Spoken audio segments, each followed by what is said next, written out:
Sankara Water Solution for hot water problems. Contact 9399906356. నమస్తే, welcome to I dream. నేను మహేశ్వరి. మనతో పాటు ఉన్నారు ప్రముఖ ఆయుర్వేద వైద్య నిపుణులు డాక్టర్ చెలిమెల శ్రీనివాసరావు గారు. వారితో మాట్లాడి అవాంఛిత రోమాలు రావడానికి కారణాలు ఏంటి, వాటిని మనం ఇంట్లో ఉన్న చిన్న చిన్న చిట్కాలతో ఎలా తొలగించుకోవచ్చు, లేదా ఆయుర్వేదంలో దీనికి ఎలాంటి ట్రీట్మెంట్ ఉంది, అసలు అవాంఛిత రోమాలు రావడానికి కారణాలు ఏంటి, వీటన్నింటి గురించి చాలా క్లియర్గా తెలుసుకుందాం సార్ని అడిగి. నమస్తే సార్. నమస్కారం సార్. ఈ అవాంఛిత రోమాలు అన్నవి ఎక్కువగా ఆడవాళ్ళలో చూస్తూ ఉంటాం. ఎందుకు వస్తాయి సార్ ఇలా? జనరల్గా దాన్ని హెర్సుటిజం అంటాము. అంటే దాని డిసీజ్ వచ్చేది అవాంఛిత రోమాలని హెర్సుటిజం అంటాము. అయితే ఇది ఆడవాళ్ళలోనే ఎక్కువగా చూస్తుంటాము. ఎందుకంటే ఈ రోమాలు అనేది అంటే హెయిర్ అనేది మేల్ ప్యాటర్న్, అంటే మన పితృజ లక్షణాలు అంటాం, అంటే ఫాదర్ నుంచి వచ్చే లక్షణాలు. అయితే ఆడవాళ్ళలో రావడానికి మెయిన్గా చూసేది ఏంటంటే ఆండ్రోజెన్స్ అంటాం. అలానే టెస్టోస్టిరోన్ హార్మోన్ అనేది కూడా చాలా ఎక్కువగా స్టిమ్యులేట్ అది సెక్రెట్ అవుతూ ఉంటుంది. అంటే ఈ ఆండ్రోజన్ టెస్టోస్టిరోన్ అనేది యాక్చువల్లీ మగవాళ్ళలో ఉండే హార్మోన్. బట్ ఆడవాళ్ళలో కూడా చాలా నిద్రాణ స్థితి, అంటే యాక్టివ్గా ఉండదు. బట్ ఎప్పుడైతే కొన్ని కారణాల వల్ల అవి ఇంబ్యాలెన్స్ అవుతాయో, ఈ ఆండ్రోజన్స్ పెరిగిపోవటం వల్ల ఈ మేల్ లక్షణాలు, అంటే ఫస్ట్ క్యారెక్టరిస్టిక్స్ మేల్లో చూసేది ఏంటంటే మనము మీసాలు, ఈ గడ్డాలు అనేవి ఆడవాళ్ళలో సేమ్ అలాంటి క్యారెక్టరిస్టిక్సే ఆడవాళ్ళలో చూస్తుంటాం. అయితే ఇవి ఇంబ్యాలెన్స్ అవ్వడం వల్ల ఈ main one of the main reason అది. కాకపోతే కొన్ని సందర్భాల్లో వేరే మెడిసిన్స్ ఏమన్నా వాడడం కానీ, దాని ఏమన్నా కెమికల్ ఇంబ్యాలెన్స్ జరిగినప్పుడు కూడా ఆ టెంపరీ పీరియడ్లో చూస్తుంటాం. హెయిర్ ఎక్కువగా హెయిర్ గ్రోత్ రావడం అవన్నీ చూస్తుంటాం అనమాట. సో చాలా మంది ఏంటంటే టీనేజ్ పిల్లలు, అమ్మాయిలు చాలా షై ఫీల్ అయిపోతూ ఉంటారు, నలుగురిలో వెళ్ళలేరు. సో ఎన్ని రకాల ట్రీట్మెంట్స్ తీసుకున్నా కూడా ఇవి మళ్ళీ రిపీటెడ్గా వస్తూ ఉంటాయి. సో వీళ్ళకి మనం ఇంట్లో చేసుకునే చిట్కాలు లేదా ఆయుర్వేదంలో ఎలాంటి ట్రీట్మెంట్ ఉంది, అసలు ఉందా అని చాలా మంది డౌట్ పడుతుంటారు. అంటే ఇక్కడ మనం ఎప్పుడైతే అంటే ఇది స్కిన్ ప్రాబ్లమ్ని ఒక కాస్మెటిక్ లాగా చూస్తాం. అంటే ఇప్పుడు చూసేది ఏంటంటే ఆడవాళ్ళలో ఒక కాన్ఫిడెన్స్ కోసం అది. అట్ ద సేమ్ టైం ఏంటంటే అదేదో ఒక కాస్మెటిక్ ప్రాబ్లం మాత్రమే చూస్తారు. సో అందుకని ఏంటంటే రకరకాల ట్రీట్మెంట్స్ ఏవి తీసుకున్నా కాస్మెటిక్ రిలేటెడ్ ట్రీట్మెంట్స్ తీసుకుంటారు తప్ప ఇది ఒక హార్మోన్ రిలేటెడ్ దానికి తగ్గట్టు ఒక మెడిసిన్ గానీ ఔషధాలుగా తీసుకోవడం అనేది చాలా తక్కువ చూస్తుంటాం.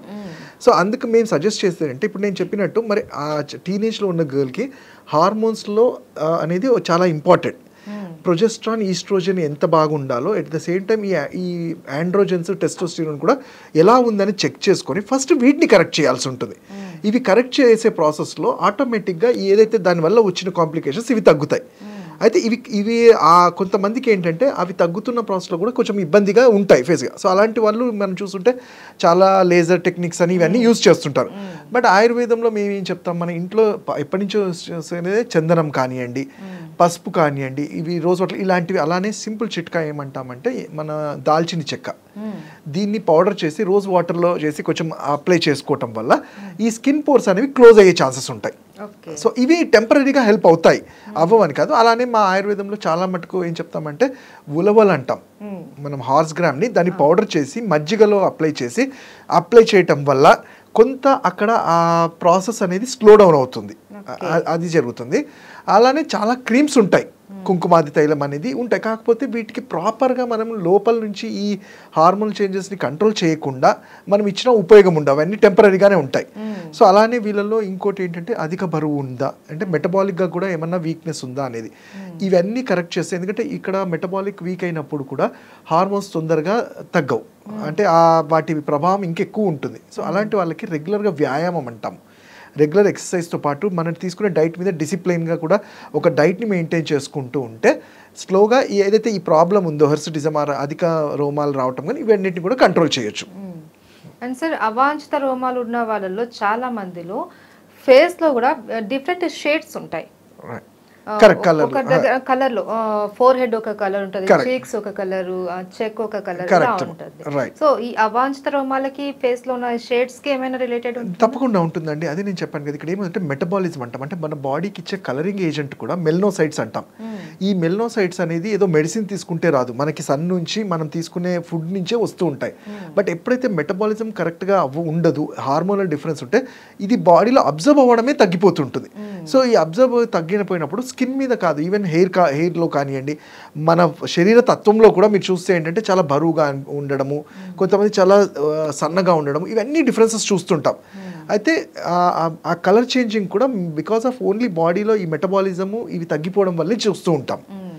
అండ్ సార్ మీరు చెప్పారు పైన పూసే ఈ ఉలవల పొడి మధ్య మిక్స్ చేయడం, ఎందుకంటే దాల్చిన చెక్క ఇవన్నీ కూడా పైన అప్లై చేసేటి. కరెక్ట్. ఇంటేక్ అనేది కూడా చాలా ఇంపార్టెంట్ అమ్మా. దానికి మీరు ఇచ్చే సజెషన్ ఇదేంటంటే ఇదేదో ఒక మెడిసిన్ ఇచ్చేస్తే తగ్గిపోయేది కాదు. ఇది కలెక్టివ్గా నేను చెప్పినట్టు ఇంతకు ముందు ఏమన్నా ఒబేసిటీ ఉందా, తన లైఫ్ స్టైల్ ఏంటి, తను తీసుకునే ఫుడ్ ఏంటి, వీటితో పాటు మేము ఔషధాలు ఎలా ఇస్తామంటే ఇప్పుడు ఆండ్రోజన్స్ అని చెప్పాము. ఈ ఆండ్రోజన్ కానీ ఆ టెస్టోస్టిరోన్ ఏంటంటే మేల్స్లో చాలా యాక్టివ్గా ఉండేది, మరి ఫీమేల్స్లో యాక్టివ్ అయింది అంటే వీళ్ళ జెనెటిక్ కోడ్ ఏంటి అనేది స్టడీ చేస్తాం. అంటే అసలు ఏంటి వీళ్ళలో జరిగే, ఎందుకు ఇది ఇంబ్యాలెన్స్ అయిందని చూస్తాం.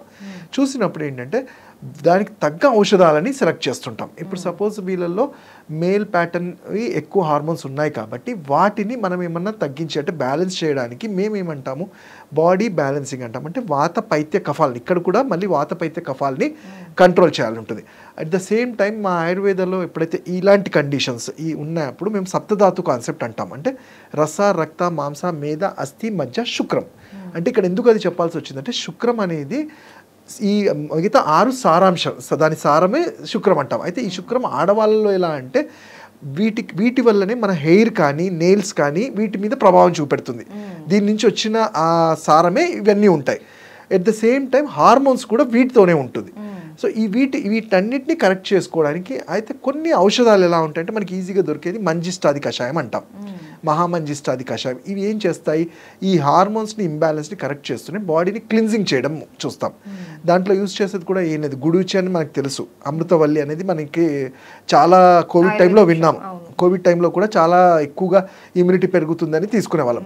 సో అలానే ఆడవాళ్ళలో అశోకారిష్టం అనేది అండ్ ఇంకా ఈజీగా దొరికేది కుమారి ఆసం. అంటే మనకు అలవీరా అనేది మనకి చూస్తుంటాం. ఈ అలవీరా అనేది దాని జెల్ అలా డైరెక్ట్గా తీసుకునే కన్నా ఔషధంగా మేము ప్రిపేర్ చేసి ఇస్తాం. ఇవన్నిటి వల్ల ఈ హార్మోన్స్ ఏవైతే ఒడిదుడుకులు అవుతుంది, ఇంబ్యాలెన్స్ అయిందో అవన్నీ కరెక్ట్ చేస్తూ ఉంటాం.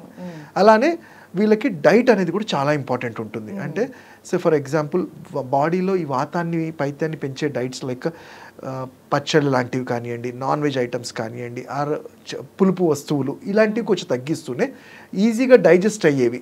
అండ్ ఎగ్జాంపుల్ ఫర్ ఈ ఎవ్రీడే మజ్జిగ లాంటిది తీసుకోవడము, ధనియాలను కషాయం తీసుకోవడం వల్ల ఈ హార్మోన్స్ అనేవి వాటి వల్ల వచ్చే ఆ వేడిని కూడా తగ్గిస్తూ ఉంటుంది, బ్యాలెన్స్ అవుతూ ఉంటుంది. అండ్ సార్ ఈ మధ్య కాలంలో జెండర్ చేంజింగ్ అనేది మనం ఎక్కువగా వింటున్నాము, కరెక్ట్. సో ఏంటి అంటే వీళ్ళు చెప్పేది కూడా స్టార్టింగ్ లో మాకు ఈ ఎక్కువ హెయిర్ రావడం ఇలానే స్టార్ట్ అయ్యింది అనేసి అంటూ ఉంటారు. ఏంటి ఇది రిలేటెడ్ అయినా? డెఫినెట్లీ రిలేట్ అమ్మా. అయితే దీనికి ఇంకా చెప్పాలంటే చాలా డీప్గా వెళ్ళాల్సి ఉంటుంది. ఎందుకంటే జెండర్ చేంజింగ్ అనేది మనము వాళ్ళు తప్ప ఒప్ప అనేది సెకండరీ పెడితే అది వాళ్ళ అవసరానికి అవుతుంటుంది. ఎందుకంటే మీరు చూస్తుంటే ఇప్పుడు ఓన్లీ అవంచిత రోమాలే కాదు, హార్మోన్స్ ఎప్పుడైతే చేంజ్ అవుతాయో దాని ప్రభావం మనం చేసే మాటల మీద కానీ, మనం మాట్లాడే మాటల మీద, మనం నడిచే నడక మీద కూడా ఎఫెక్ట్ పడుతుంది. మీరు ఫర్ ఎగ్జాంపుల్ మనం ఇప్పుడు ఓన్లీ ఆడవాళ్ళ గురించి మాట్లాడాలి, అలానే ఫెమినైన్ క్యారెక్టర్స్ మగవాళ్ళలో కూడా చూస్తుంటాం. అంటే టెస్టోస్టిరోన్ లెవెల్స్, ఆండ్రోజన్ వాళ్ళు తగ్గిపోయినప్పుడు కూడా మగవాళ్ళలో కూడా చాలా ఫెమినైన్ క్యారెక్టర్స్ చూస్తుంటాం. అంటే వాళ్ళకి అసలు మీసాలు గడ్డలు రావు, చాలా చూస్తుంటాము. అయితే ఇవి జనరల్గా దీనికి డీప్గా వెళ్ళాలంటే మదర్ వూమ్లో ఉన్నప్పుడే అంటే క్రోమోజోమల్ చేంజెస్ కానీ జెనెటిక్ ఫ్యాక్టర్స్ కూడా చాలా యాడ్ అవుతాయి. అవి యాడ్ అయినప్పుడు డెలివరీ అంటే ఆఫ్టర్ డెలివరీ తర్వాత కూడా కొన్ని కంటిన్యూ అవుతుంటాయి. బట్ కొన్నిసార్లు ఆ చిన్నప్పుడు గుర్తించినప్పుడు ప్రాపర్ ట్రీట్మెంట్ తీసుకుంటే అక్కడ వరకు అది సెట్ అవుతుంది. బట్ కొన్ని సందర్భాల్లో అది మనం గుర్తించడం కూడా చాలా కష్టం అవుతుంది. అది రాను ఒక ఏజ్ తర్వాత అంటే వాళ్ళు టీనేజ్ వచ్చినప్పుడు then we can see changes ఇవన్నీ. అయితే కాకపోతే అవాంఛిత రోమాల ఒకటే దీన్ని డిసైడ్ చేయలేదు జెండర్ చేంజ్కి, చాలా వేరే ఫ్యాక్టర్స్ కూడా ఉంటాయి. సార్ ఫర్ ఎగ్జాంపుల్ ఫీమేల్స్లో బ్రెస్ట్ అనేది కూడా చాలా రూడిమెంటరీగా ఉండటము, స్కిన్ అనేది చాలా హార్డ్గా ఉండడము, సో మాటలో కూడా హార్సినెస్ రావడము, ఇవన్నీ చేంజెస్ చూస్తుంటాం. ఇవి చేసినప్పుడు వీలైనంత వరకు యాజ్ ఎ సోషల్గా చెప్పాలంటే ఇది ఒక హార్మోనల్ ప్రాబ్లం. దాన్ని మనము వ్యాధి కానీ వాళ్ళని కూడా ఏదో పేషెంట్స్ లాగా చూడడానికి లేదు. ఎప్పుడైతే ఇబ్బంది అయ్యి వాళ్ళు అనుకున్నప్పుడు మేము ఒక ఔషధాలు ఇచ్చి దాన్ని కంట్రోల్ చేయడానికి ట్రై చేస్తాము. ఏదైనా సరే మనం స్టార్టింగ్ స్టేజ్లో దీన్ని ఐడెంటిఫై చేసుకుంటే ఈజీగా ఉంటుంది. సార్ ఈ డైట్ అన్నది ఫాలో అవ్వాలి అనేసి అన్నారు కదా, సో ఇది ఏ ఏజ్ నుంచి ఫాలో అవ్వాలంటారు? జనరల్గా అయితే మనం చిన్నప్పటి నుంచి కూడా మనము ఎప్పుడైనా కానీ మన ఇంట్లో కూడా ఇంతకుముందు చూస్తే సాత్విక ఆహారమే మనము అడ్వైస్ చేస్తాం. అంటే మన ఇండియన్ కల్చర్లో మనం ఏం చెప్తాము, షడ్ రుచిస్ అంటామంటే మధుర, ఆమ్ల, లవణ, కటుతిక్త, కషాయం అన్ని టేస్ట్ చూడమంటాం. బట్ ఇప్పుడున్న జనరేషన్కి మనకు అంత రెసిస్టెన్స్, మన లైఫ్ స్టైల్కి ఆ చేంజెస్ ఉండి మనము ఈ అన్ని డైట్స్ చేయలేం కాబట్టి ఏదో పర్టికులర్ ఒక డైట్ని ఫాలో అవుతుంటాం.